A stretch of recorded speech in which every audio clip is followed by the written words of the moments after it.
vona ke kasi vona la mini lori vavanuna van khome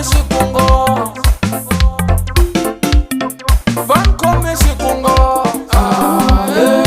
loko Philani a ku u ta a khomisa paparulani u karhele ku rhuketeriwa mhana yena no pumbiwa vuloyi yena ku the following day ta pfuka a ku khomiseni hi lexi paparulani xi vuye nakambe xi ri a fambi a xi khomisa xi reti no tlhelela kwale jele xi na xi na mhaka na swona xi ta fika xi byela magistrate xi ri xi ta fika xi vula ku a xi va tivi xi ri a fambi once a khomisa. Here's the video ya paparulani a karhi ku famba u ya ni khomisa I don't care. Yes, let's go. Ya iri kwala xigazeni n'wana mhani iri kwala xigazeni n'wana mhani lexi ni nga ta mi byela mina ni bohi sifula hi mhana n'wamlomo ende wena n'wamlomo hi wena nga komba n'waximanga tivhidiyo teto ende na n'waximanga yaloye a nge la ku khomisa mina a ni khomisa na mhana yena a ni va tivi mina na wena a ni ku tivi ni fela ku tiphina a wo twanga ku mina ni ta fanele mbyana famba ni khomise mfo famba ni khomisa mhana wena ni va tivi ta n'wi byela magistrate ku mhana wena ni va tivi paparulani li mina hi ri kwala xigazeni a sika dyambu xemo vaseketeri va mina come on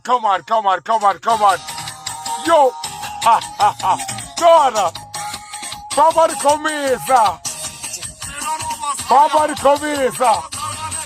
Helagere, wamata. Yo, iri kwala xigazeni n'wana mhani a sika dyambu xemo kuna nghoma n'wana mhani xigazeni kuna nghoma n'wana mhani xigazeni ya ka mkhomi kuna bibi hala ka mkhomi va ni sukela u ri ni rhuketela mhani wa yena a ni va tivi mino a ni va tivi na mhani wa yena a ni va tivi mino na mhani wa yena hi leswo hi ri kwala xigazeni famba ni khomisa sem ni twala ndlala rhuketele makhadzi i la ku khomisa mina wena na matinu ma yelo wena wa milomo yikulu ka ku machupu hlanganani hi vito ra mina baby ni ta ku dyisa mfo eza u swi kombisa na a mi ni bihi xifula na vanyini va n'wina mi ni bihi xifula hi mfo tigigi ti tele ngopfu kam tigigi na tona Saturday ni ya thembisa u la ku ndla yini wena tigigi ti tele ngopfu kam i la ku nyika mina wena 3000 wa nga nyiki mhana we va xa khiva we wa milomo wena va ta kota ku chela timanga loko nga va gobela i la ku zama yini ka mutini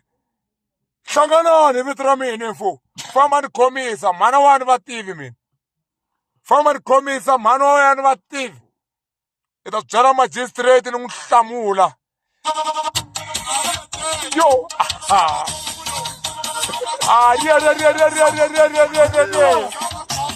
aha yesitwele bari va n'wi khomisa